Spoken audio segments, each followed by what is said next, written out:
G'day and welcome to another episode of Tech Adept Crafts.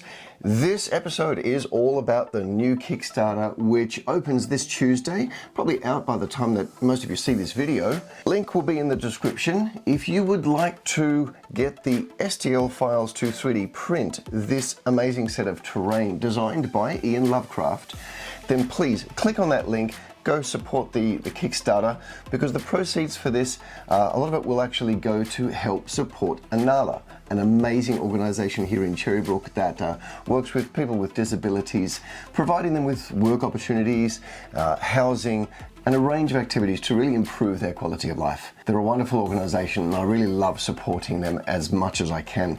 So if you would like to support them, please click on that link and go check out this Kickstarter.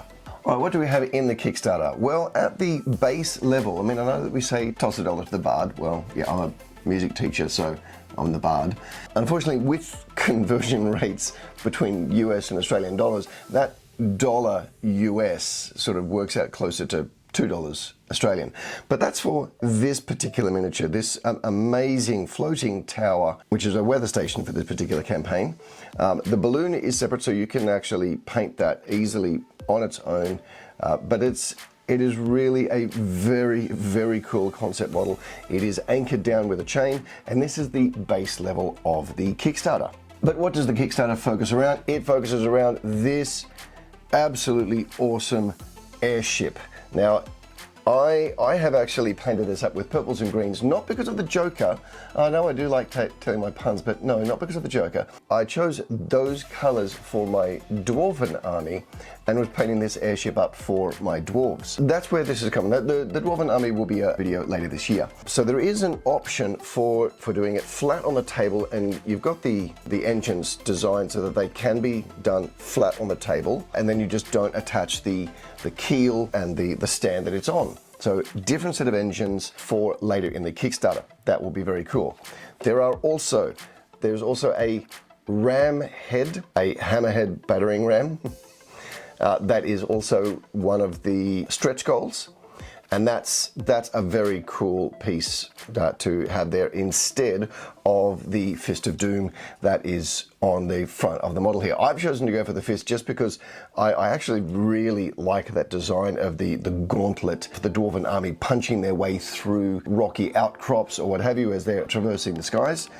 But the ram head, I think, is a very cool addition. You can take off all the parts of the model here. You can actually play in the interior of the entire model, and it is actually very, very cool. So you can actually place your miniatures around inside the model, and they do work inside the model, and that is really, really cool. The full lower deck is there as well, so you can play in the actual cargo hold of the ship as well, which I think is very, very cool. So one of the other things that Iain has designed for the stretch goals is two different weapon options. You have a cannon and you have a ballista.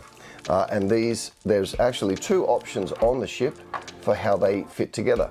One, the cannon fits in the lower section, or two, the ballista fits in the upper section, which I think shows a lot of forethought in the way that he has designed the model. That you've got two different mounting options for these weapons and two different weapon options. It's very, very cool. The furnace, you can either glue it down or you can leave it flat so that you do end up having more deck space, which that's, if you're wanting to play on the deck, that's a good option. You can say that the furnace is actually below deck or whatever. The buildings as well are also fully detailed interior. You can actually go and play in each of the floors of these buildings. Very, very intricate designs all the way through. And that's been a huge amount of fun to paint. I have to say the amount of detail on Iain's models is always absolutely insane. The sheer scope of what he includes in the models, wonderful. So to have him on board for the TAC Kickstarters is always an absolute joy. So if you would like to get these models, you've got the observatory, you've got the Bureau of Meteorological Studies, you've got the weather tower, and you've got the dock. The all-in pledge will get you the 4 buildings and the airship. And that's also going to include all the stretch goals that come out throughout the campaign. That level will be a $32 level, and please remember the proceeds for this will go to help people with disabilities such as autism and Down syndrome. And it's a wonderful thing to be a part of if you would like to help out. And you get something in return. You get this absolutely amazing little outpost to include in your towns and your settings, and an airship to traverse the skies in whatever role-playing game you choose to play. We also have the mechanical goal that you might see on the web page. That one will also be as a stretch goal, and there will be possibly some other miniatures included throughout the campaign, depending on what sort of time we actually have to get that done. You'll also have the option of adding on the previous Kickstarter that TAC did. That one was a huge success, and my absolute thanks to everybody who backed that one. You guys were amazing. Photo in the top here of the check being given to Anala when my big band was performing there for Anala Fair. They were absolutely blown away when we handed over thousands of dollars worth to support them, and it was just such a wonderful feeling to be a part of that. Click on the link below and go to the Kickstarter, check it out. If you like it, make sure that you grab that up as early as possible. If you'd like to see how this airship was painted, don't forget to click that like button and click subscribe and turn on your notifications so that you never miss another episode of Tech Adept Crafts. I'm going to be painting up this airship as a demonstration. Don't forget, if you'd like to support the channel, you can join us over on Patreon at patreon.com/techadeptcrafts. The proceeds from that go towards supporting the channel, but also to supporting Anala. We also do a live stream every month where it's a wonderful opportunity for my patrons to come and join in with what I'm painting. And I think next month I'm going to be painting up that mechanic girl. So come and watch that one. Join us at Patreon. So until next time, keep hobbying.